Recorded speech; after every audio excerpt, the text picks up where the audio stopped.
My brother got me kicked out of the house so he could use my room as a game room, and now, years later, after discovering that I bought my own house, my parents are demanding that I give it to him. When I was younger, I lived with my mom, my stepdad, and my younger half-brother. My brother was always their favorite because my mom hated seeing me as I reminded her of my dad, whom she had cheated on, and for some reason, she blamed me for it. I was often ignored and left out.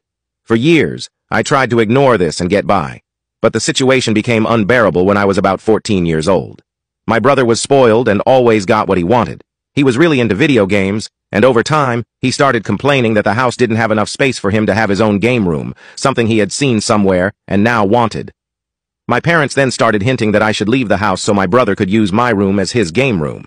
At first, I thought they were joking since they often told me to leave the house and that my presence there was useless, but then I realized they were serious.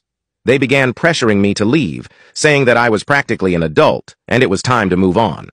I told them that I wasn't even old enough to have a job yet, had nowhere to go, and was far from being an adult. But as time passed, they decided it was time for me to go, and one day I came home from school to find all my belongings thrown on the sidewalk. It was incredibly tough. I had to go from shelter to shelter until an angel appeared and adopted me. She was a police officer who lived near the shelter where I stayed the most, and we got to know each other.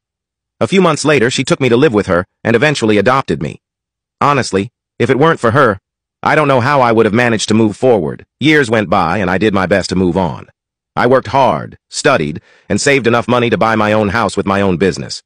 I couldn't have done it without my adoptive mother for sure, as she financed my education and helped me pay to start my business. Now that things were going well for me, I also bought a house for her so she could get out of renting. However, when my biological family found out that I had bought a house, and a house for my adoptive mother, apparently because the guy who sold me the house was a friend of my family, everything got worse again. If you want to watch the part 2, click on share and more.